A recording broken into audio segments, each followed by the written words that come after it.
Let's talk about how you're going to present in court when you're divorcing a narcissist. But first, do me a favor and subscribe to my channel, because that's how this information is going to get in front of more of the people who really need to hear it. I'm Victoria McCooey. I'm a narcissist divorce coach, a motivational speaker, and the creator of the Reclaim Your Power system. I help people every day who are right where you are, stuck in a toxic marriage to a narcissistic spouse, or already engaged in a contentious divorce from one.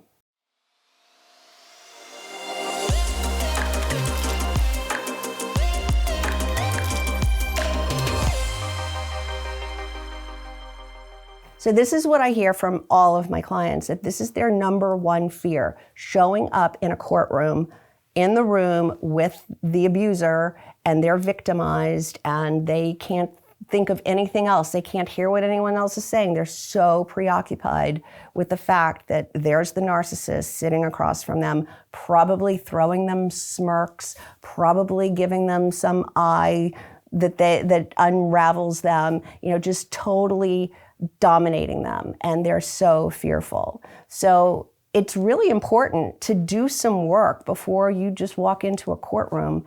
That is the only time these people, the judge, the other lawyer, maybe the law guardian or the parenting coordinator, whoever's there, get to see you. So you want to show up and present yourself as the best version of yourself as you can.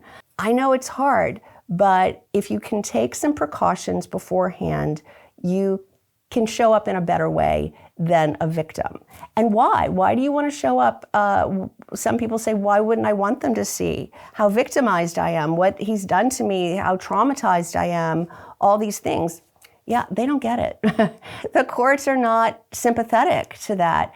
If you're in a custody battle, especially, they're like, okay, here's the narcissist who's put together and confident and charismatic and cocky and being the narcissist and winning everyone over. And here's you huddled over in a fetal position, crying, shaking, hair disheveled, and not looking put together because you just can't. You're just too compromised.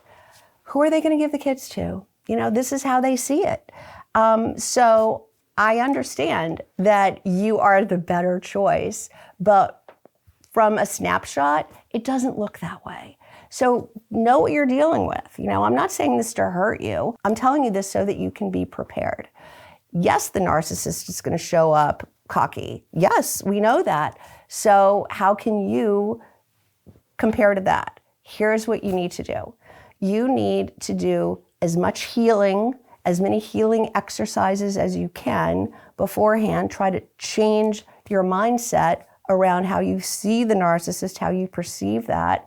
And you need to show up put together. You need to plan ahead. What are you going to wear? I'm not saying wear a costume and look like someone you're not, you don't have to look like a corporate executive, but you also want to look like you put some thought into what you're wearing. You want to minimize jewelry. You want to minimize makeup, but you want to look neat and polished and professional as much as you can.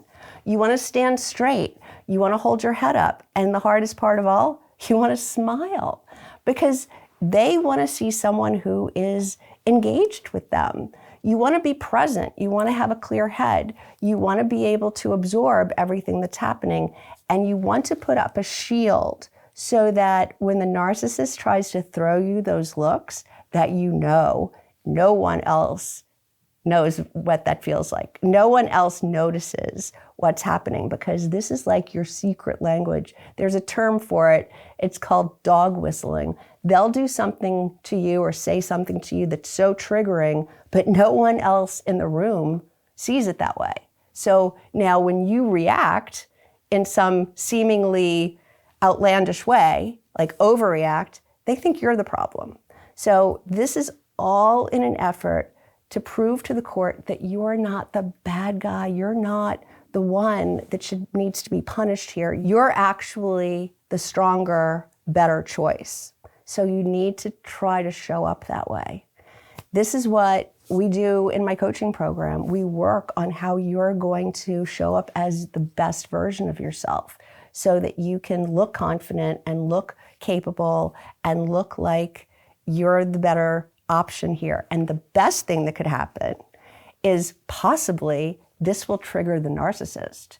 Maybe you looking so undamaged could possibly set off the narcissist to show his or her true colors, to have some sort of outburst or meltdown. That's what we're hoping for, but that's just a happy side effect. You need to do this regardless. Is this something that you're struggling with, this idea of having to show up in a courtroom with the narcissist there that you need to work on? If you'd like to work on that, you can book a breakthrough to break free call with me. I'll put a link below to my calendar.